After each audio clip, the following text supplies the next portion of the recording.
প্রিয় দর্শক, আসসালামু আলাইকুম। ভারত আমাদের কখনো বন্ধু হতে পারে না। ভারত আমাদের অতীতেও কখনো বন্ধু ছিল না, এখনো বন্ধু নয়। ভারত একটি হিন্দু জাতীয়তাবাদী বা হিন্দু ধর্মীয় মৌলবাদী একটি রাষ্ট্র।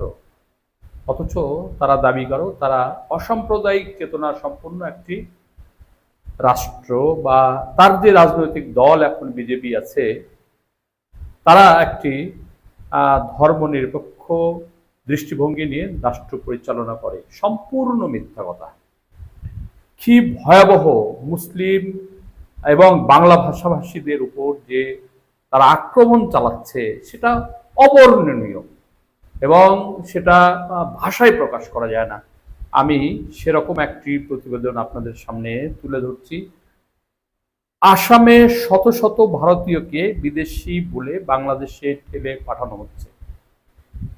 তারা কিছুদিন হলে পুশিং শুরু করেছে।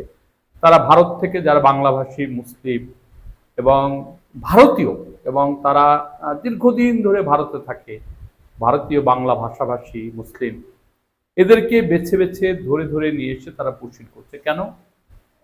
আমাদের সাথে তারা এখন শত্রুতা করছে, কারণ তাদের রাজনৈতিক দল আওয়ামী লীগ নাই, এবং তারা বাংলাদেশ থেকে যে সমস্ত সুবিধা পেত সেই সুবিধা পাচ্ছে না। ফলে আমাদের সাথে শত্রুতা করছে। ধারাবাহিক সেই শত্রুতার অংশ হিসেবে কিছু মানুষকে অবর্ণনীয়, মানে কি বলবো আর, মানে যার পর নাই, তাদেরকে মানে একটা নিপীড়নের মধ্যে ফেলে দিচ্ছে।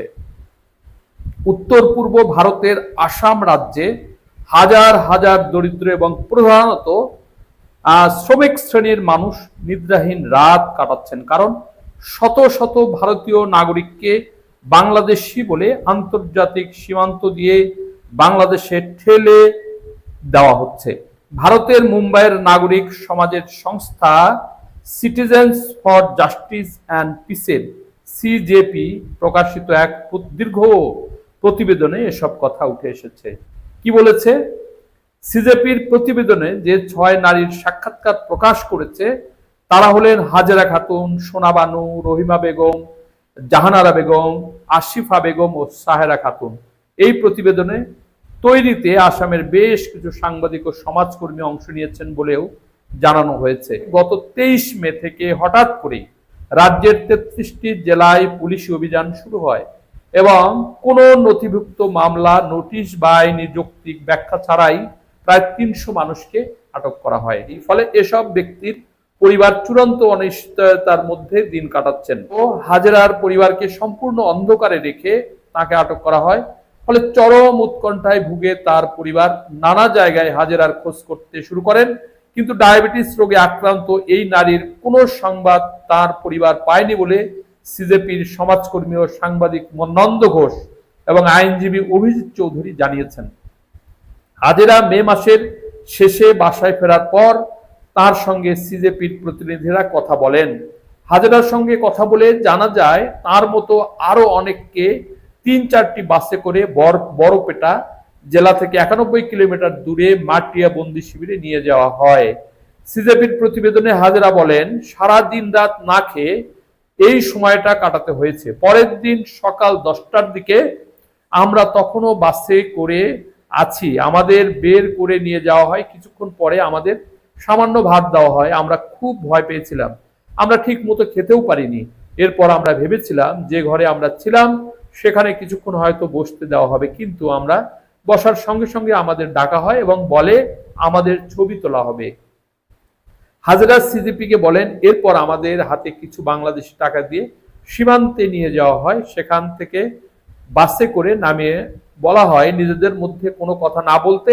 আমরা চূড়ান্ত অসহায় বোধ করতে শুরু করি।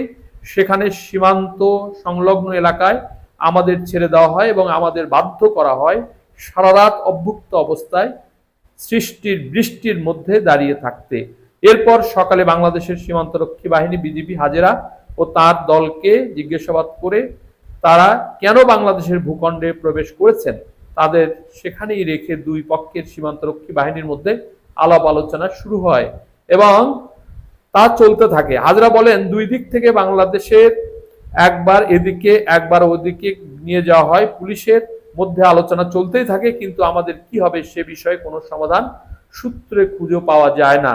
হাজরা বিবি সিজেপির প্রতিবেদকের আরো বলেন, খায়রুল ইসলাম নামের একজন স্কুল শিক্ষক তাদের উপরে এবং বিশেষত নারীদের উপরে এ ধরনের অত্যাচারের বিরুদ্ধে সরব হওয়ায় তাকে এমন ভাবে মারধর করা হয় যে তিনি জ্ঞান হারিয়ে ফেলেন। এমন একটা সময় পরে হাজরা এবং তার দলকে কেউ বাধা না দেওয়ায় তারা ভারতের দিকে হাঁটতে শুরু করেন। এভাবে তারা সীমান্ত অঞ্চল থেকে বরপেটা জেলার দিকে রওনা হন। হাজরার এক ছেলে সিজিবির প্রতিবেদককে বলেন, 31শে মে 11টার দিকে আমরা খবর পাই আমার মা এবং সোনাবানু নামের এক নারী গোয়ালপাড়া জেলার মহাসড়কে অবস্থান করছেন। তখন আমি জব্বার ভাইকে নিয়ে যাই এবং মাকে উদ্ধার করি। সিজেপির প্রতিবেদকেরা আরো বলেন, বাকিদের কম বেশি একই অভিজ্ঞতা, তবে তারা হয়তো অন্য দলে ছিলেন বা অন্য কোনো সীমান্ত দিয়ে তাদের বাংলাদেশে ঠেলে পাঠানোর চেষ্টা করা হয়েছিল। তাদের বৃষ্টির মধ্যে এই দুই দেশের মধ্যবর্তী নিরপেক্ষ অঞ্চলে এক বা একাধিক রাত কাটাতে হয়েছে।